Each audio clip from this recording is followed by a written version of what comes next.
کہ یہ جشن میلاد سبب خلقت دہر ہے۔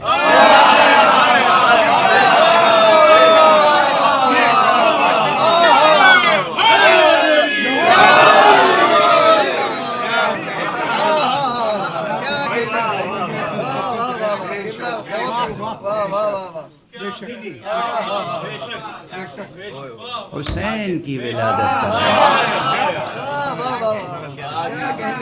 حسین ابن علی، حسین ابن فاطمہ، حسین ابن رسول، خنکی چشم مشیت،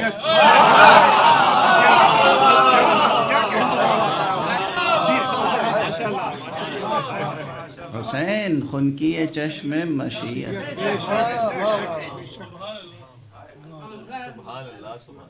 خدا کی قسم ہمیں کتنی لمبی عمریں مل جائیں اور ہم کتنی ہی بلند فکروں کے ساتھ فضائل امام حسین کو سمجھنے کی کوشش کریں، جب تک اس نیلگوں آسمان کے نیچے ہیں سمجھنے سے قاصر ہیں۔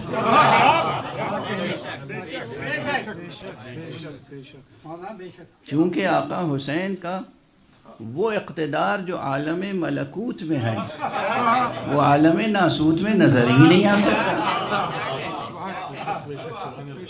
جب تک ہم یہاں ہیں اس خاکنائے دہر میں، اس وقت تک آقا حسین کے تمام کمالات اور فضائل کا ادراک ممکن نہیں ہے۔ اور اس سلسلے میں ہمیں یاد آتے ہیں بزرگان علم و فقاہت کے اقوال و ارشادات۔ مثلا حضرت آیت اللہ العظمیٰ علامہ نائینی، فقیہ اصولی، ان سے پوچھا گیا کہ امام حسین علیہ السلام کی کوئی فضیلت بیان کیجیے، تو انہوں نے اپنے کسی بزرگ استاد فقیہ اور عارف کا قول نقل کیا، کہا کہ ہمارے ان کے درمیان یہ معاہدہ تھا کہ جب وفات پا جائیں تو ہمیں بتائیں ضرور آ کر کہ کیا گزری۔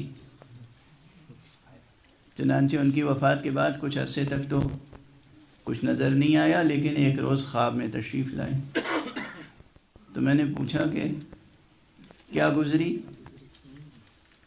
فقیہ، مرجع تقلید، محدث، اصولی، ہزاروں شاگردوں کی تربیت کی، سینکڑوں صفحے لکھے،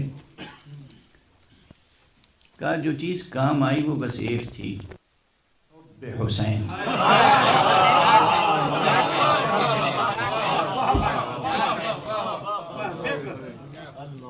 یہ جملہ خواب میں انہوں نے کہا کہ جب تک تم یہاں ہو، یعنی اس نیلگوں آسمان کے نیچے، اس خاکستری زمین کے اوپر، یعنی جب تک تم اس اسپیس ٹائم کمپلیکس میں ہو، تب تک تمہیں اندازہ ہی نہیں ہو سکتا کہ حسین کی عظمت کیا ہے۔ عالم ملکوت میں جو مقام ہے آقا حسین کا، وہ اس سے کہیں زیادہ ہے جو یہاں عالم ناسوت میں ہے۔ یہ حسین، آقا حسین کی اتنی عظمت کیوں ہے؟ کچھ تو آپ حضرات خود وجداناً سمجھتے ہیں،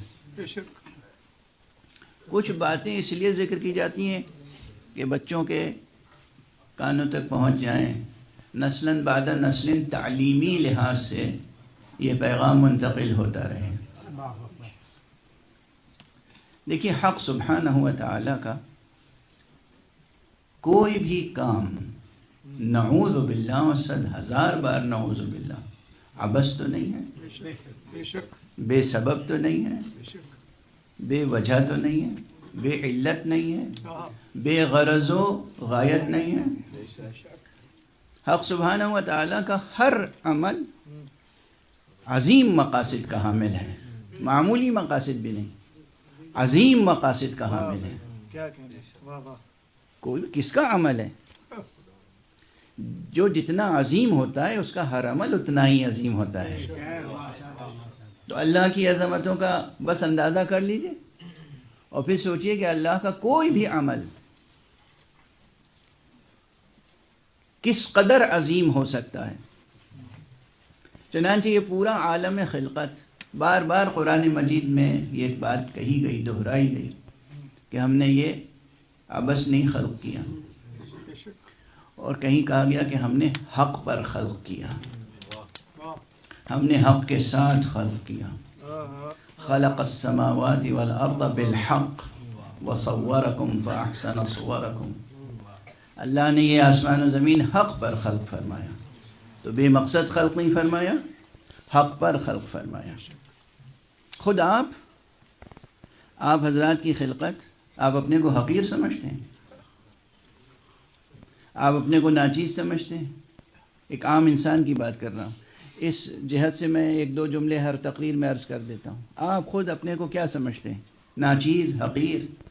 آپ کی ایک بڑی عظمت تو یہ ہے کہ آپ خدا کی مخلوق ہیں، کسی سائنسداں کے بنائے ہوئے روبوٹ نہیں ہیں. آپ خدا کی مخلوق ہیں. کس عظیم خالق کی مخلوق ہیں آپ. یہ احساس ماں باپ اپنے بچوں کی تربیت میں روز اول سے یہ شامل رکھیں. ڈگنیٹی کا خیال ہونا چاہیے، کبھی کوئی گری ہوئی حرکت نہ کرنا، اس لیے کہ تم بہت عظیم خالق کی عظیم مخلوق. ایک صلوات پڑھ دیجئے محمد.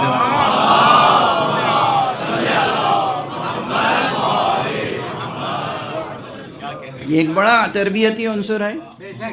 بیٹا یہ خیال رکھنا، بیٹی یہ خیال رکھنا، تم کس کی مخلوق ہو؟ اللہ کی مخلوق. تم ہمارا خیال رکھنا یا نہ رکھنا، اللہ کا خیال رکھنا. اللہ کی مخلوق ہو. اچھا، تو ایک تو یہ نسبت صرف جو ہے یہ بڑی عظمت بخش ہے کہ تم اللہ کی مخلوق ہو. کہیں کوئی چھوٹی بات نہ ہو جائے تم سے، تم سے کوئی گری ہوئی بات، چھوٹی بات تم سے صادر نہ ہو، چاہے وہ زبان سے ہو یا عمل سے. تمہیں یہ خیال ہونا چاہیے کس کی مخلوق ہو، کس نے بنایا ہے تمہیں. اچھا، اور ایک تو یہ نسبت، تنہا یہ نسبت کہ کس کی مخلوق ہے، یہ آپ کو عظمت عطا کرتی ہے. اور دوسرے وہ غرض، بنایا اس لیے ہے کہ محمد و آل محمد کی پیروی کریں. ایک صلوات پڑھ دیجئے محمد و آل.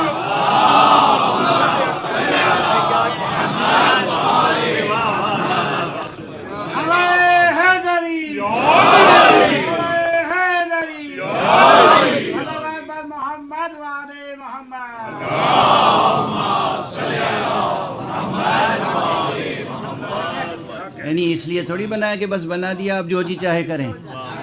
بنایا اس لیے ہے کہ پیروی کریں محمد اور آل محمد کی. جو ان کی پیروی کے لیے خلق کیا گیا ہوگا وہ کیا معمولی ہوگا؟ سوچئے تو صحیح، اپنی عظمتوں پہ غور کیجئے پہلے. جو ان کی پیروی کے لیے خلق کیا گیا ہوگا وہ کیا کوئی معمولی ہوگا؟ تو آپ ہر اعتبار سے عظمتوں کے مالک ہیں. آپ کے سروں پر تاج کرامت ہے، تاج عزت ہے، تاج عظمت ہے.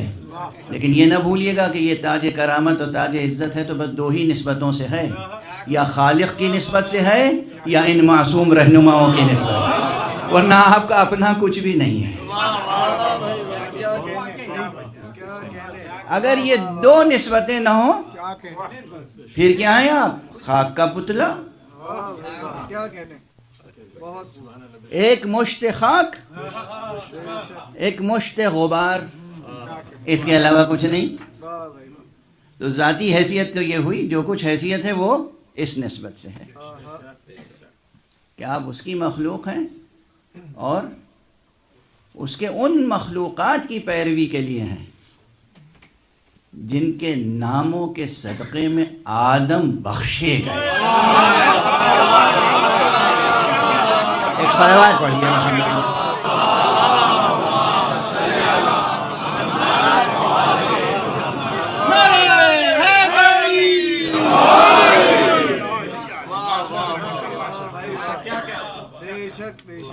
ہم.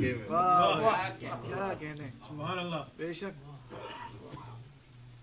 اس وقت جو موضوع میرے پیش نظر ہے، حالانکہ گفتگو کی بنا اختصار پر رکھی ہے میں نے کہ مختصر گفتگو کروں گا، اور اس کا ثبوت میرے خطبے سے مل گیا ہوگا آپ کو. ہمیشہ مجلس سے پہلے میں بسملہ سے پہلے یعنی بسم اللہ کہنے سے پہلے اعوذ باللہ بھی کہتا ہوں. وہ پورا ایک جملہ ہے اعوذ باللہ، بہت عظیم جملہ ہے. اعوذ باللہ من الشیطان الرجیم. آج میں نے نہیں کہا.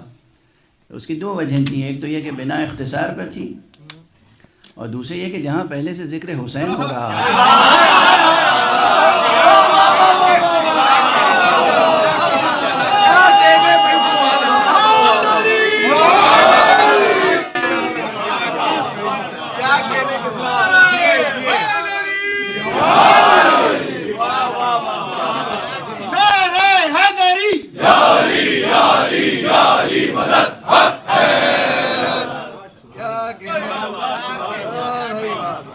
ممکن نہیں ہے کہ وہاں شیطان ٹھہر سکے.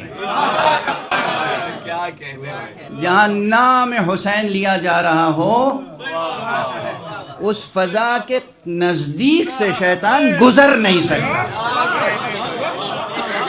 حسین. مگر ہاں پوری معرفت و پورے اعتقاد و پورے یقین و پورے جذبے کے ساتھ نام حسین لیا جائے. لبیک یا حسین، لبیک یا حسین، لبیک یا حسین، لبیک یا حسین، لبیک یا حسین، لبیک یا حسین. جزاکم اللہ. ان دونوں نعروں میں بڑی قوت ہے، چاہے وہ نعرے حیدری ہو اور چاہے نعرے یا حسین. یہ دونوں نعرے جو ہیں